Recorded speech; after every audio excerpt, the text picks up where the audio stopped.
உங்களோட நெருங்க மாட்டேன்னு சொன்னார் எடப்பாடி. போன மாசம் கூட பேசும்போது டெல்லிக்கு போய் வந்தப்போ என்ன சார் சொன்னாரு? இப்பெல்லாம் இன்னும் 10 மாசம் கழிச்சு பாத்துக்கலான்னு திடீர்னு கூட்டணின்றாரு சார். என் பணம் கோபாலபுரம் பக்கம் போவாதுன்னாரு வைகோ. சரி சொன்னாரா இல்லையா? சரி, ஓகே, பதில் சொல்லு சார். காங்கிரஸ் அரசியல்ல இதெல்லாம் சகஜம் தானே சார்? காங்கிரஸ்காரங்களால கலைஞர் குடும்பம் பற்ற துன்பம் உங்களுக்கு தெரியுமா? உங்களுக்கு தெரியுமா? நான் எல்லா குடும்பத்தோட ரொம்ப நெருங்கிய நண்பன் நான். உங்களுக்கு தெரியுமா? கனிமொழி அம்மா அரெஸ்ட் ஆகிட்டு இருக்கிறச்ச கலைஞர் தமிழ்நாடு ஹவுஸ் டெல்லியில உட்கார்ந்து இருக்கிறச்ச அவரை பார்த்திருக்கீங்களா? நீங்க இன்னைக்கு பெரிய பத்திரிகையாளர் பேசிருக்கீங்களா? அந்த ராஜாத்தி அம்மா பட்ட வேதனை தெரியுமா உங்களுக்கு? சரி, எதுக்கு இந்த வரலாறு? இல்ல பேச விடுங்க. அதாவது நான் கேட்கறது மக்களுக்கு தான தர்மம் நாயங்களுக்கு தெரியணும்னு நான் கேட்கிறேன்.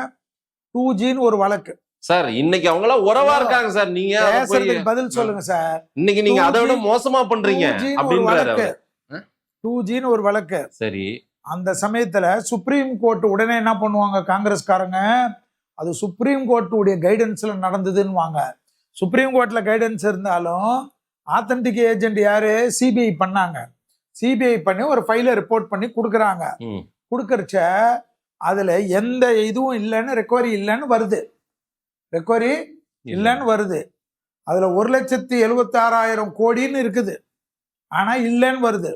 அப்போ நிதியமைச்சரா தமிழ்நாட்டுக்காரர் தான் இருந்தாரு, உங்களோட உறவுக்காரர் தான்.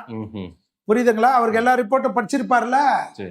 ஆனா போட்டுட்டு ராஜா மந்திரி மேல போட்டது பரவாயில்ல. ஏன்னா அவர் அந்த துறைக்கு மந்திரியா இருந்தாரு. நீங்க போடணுன்றது வேற. எங்கேயோ இருந்த கனிமொழி அம்மாவை தூக்கின்னு போட்டு கலைஞருக்கும் அந்த குடும்பத்துக்கும் ஸ்டாலின் ஐயாக்கும் மற்ற எல்லாருக்கும் தூக்கத்தை கெடுத்து அந்த அம்மா எத்தனை நாள் ஜெயில இருந்தாங்க? உங்களுக்கு தான் கணக்கு நல்லா வருமே. சொல்லுங்களேன் சார். என்ன கணக்கே மறந்து போச்சு சார்.